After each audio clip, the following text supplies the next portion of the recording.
50 জন মানুষ আমল করে যে পরিমাণ সওয়াব পাবে, ওই সময় এই রকম প্রতিকূল পরিবেশে যিনি নিজের ঈমানকে, নিজের আইডেন্টিটিকে, নিজের আমলকে, নিজের মুসলমানিত্বকে যে ব্যক্তি বুলন্দ করে রাখবে, উঁচু করে রাখবে, ধরে রাখতে পারবে, আল্লাহ তাআলা তাকে 50 জন মানুষের আমলের সমপরিমাণ সওয়াব তাকে দান করবেন।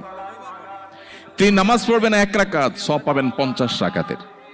তিনি রোজা রাখবেন একটা, সওয়াব পাবেন 50টার। তিনি হজ করবেন একটা, সওয়াব পাবেন 50টার।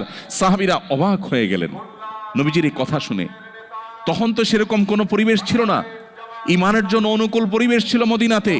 নবী করিম সাল্লাল্লাহু আলাইহি ওয়াসাল্লামের এই কথা শুনে তারা জিজ্ঞাসা করলেন, হে আল্লাহর রাসূল, আপনি যে বলছেন তখনকার মানুষেরা প্রতিকূল পরিবেশে ঈমানের উপরে টিকে থাকতে পারলে একজনে 50 জনের সওয়াব পাবে, সেই 50 জন কি আমাদের 50 জন নাকি তাদের সময়ের 50 জন? নবীজি তখন বলেছেন, আরে না,